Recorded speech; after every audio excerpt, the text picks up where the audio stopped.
Hello everyone, welcome back to our channel. ఈరోజు recipe వచ్చేసి Telangana special మక్కట్లు పాలపడియం.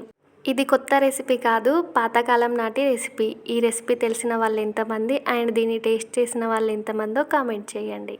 ఇది చాలా టేస్టీగా ఉంటుంది. ఇంకా ఎవరైనా తినని వాళ్ళు ఉంటే వెంటనే ట్రై చేయండి. మామిడి పళ్ళ సీజన్ అయిపోయి మొక్కజొన్న సీజన్ వచ్చింది కదా, మరి మీరు మొక్కజొన్నతో ఎక్కువ ఏం రెసిపీ చేస్తారో కామెంట్ చేయండి. వీడియోలోకి వెళ్ళే ముందు వీడియో ఎండ్ వరకు చూసి నచ్చితే లైక్ చేయండి. మన ఛానల్ని ఫస్ట్ టైం చూస్తున్న వాళ్ళైతే ప్లీజ్ సబ్స్క్రైబ్ చేసుకోండి.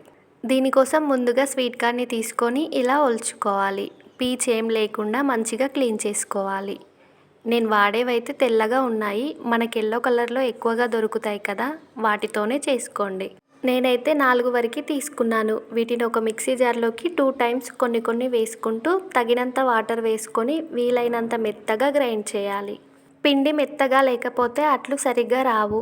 ఈ అట్ల కోసం వాడే కంకులు లేతగా ఉండకూడదు, అలా అని మరీ ముదిరిపోకూడదు. ఇలా మక్కల్ని మెత్తగా మిక్సీ పట్టి ఒక గిన్నెలోకి వేసుకోవాలి. ఇంట్లో నానమ్మలు అమ్మమ్మలు ఉంటే చేపించుకొని తినండి. అసలు టేస్ట్ అయితే చాలా బాగుంటుంది. ఒకసారి తిన్నారంటే మళ్ళీ మళ్ళీ మీరే చేసుకొని తింటారు. ఇలా పిండిని గిన్నెలోకి వేసుకొని ఒకసారి మంచిగా కలపాలి. ఇందులోంచి 2 గరిటెల వరకు పిండిని ఒక గిన్నెలోకి తీసుకోవాలి. ఈ పిండిని ఏం చేయాలో తర్వాత చెప్తా. మిగిలిన పిండిలోకి కొద్దిగా సాల్ట్ వేసుకొని కలుపుకోవాలి.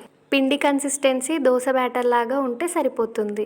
స్టవ్ ఆన్ చేసి దోశ ప్యాన్ పెట్టుకోవాలి. మీ దగ్గర ఐరన్ ప్యాన్ ఉంటే దాన్నే యూస్ చేయండి. ప్యాన్ వేడయిన తర్వాత 2 గరిటెల వరకు పిండిని వేసుకొని దోశలాగా స్ప్రెడ్ చేసుకోవాలి. దీనిపై ఆయిల్ వేసుకోవాలి. తర్వాత మూత పెట్టి 2 నుండి 3 నిమిషాల వరకు ఉడికించాలి. ఇలా ఉడికితేనే టేస్ట్ మంచిగా వస్తుంది. 2 మినిట్స్ తర్వాత మూత తీసి రెండో వైపు టర్న్ చేసుకొని కాల్చుకోవాలి. అట్టుని 2 వైపులా మంచిగా కాల్చుకోవాలి. అప్పుడే అట్టు క్రిస్పీగా వస్తుంది, పచ్చిదనం ఏం తెలియకుండా ఉంటుంది. దోశ వేసే ప్రతిసారి పిండిని కలుపుతూ వేసుకోవాలి, లేదంటే వాటర్ మొత్తం పైకి తేలి పిండి అడుగున ఉండిపోతుంది. మక్కట్టు అయితే రెడీ. ఇది వేడిగా ఉన్నప్పుడు తింటేనే క్రిస్పీగా ఉంటుంది, చల్లారిన తర్వాత మెత్తగా అయిపోతుంది. నెక్స్ట్ పాలపడియం. దీనికోసం ఒక గిన్నెని తీసుకోవాలి. మనం ముందుగా పక్కన పెట్టిన పిండి ఉంది కదా, అది ఇందులోకి వేసుకోవాలి. తర్వాత ఒక గ్లాస్ వరకు వాటర్ వేసుకొని కలుపుకోవాలి.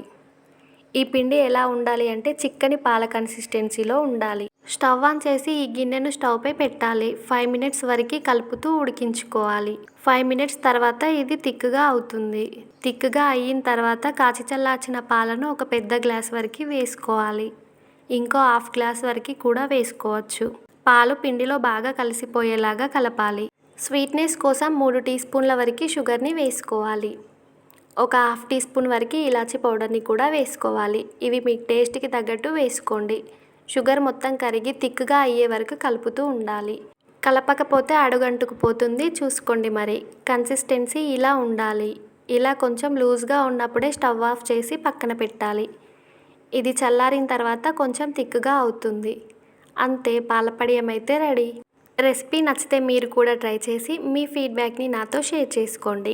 వీడియో నచ్చితే please do like, share and subscribe to our channel. Thank you for watching. Next రెసిపీతో మళ్ళీ కలుద్దాం.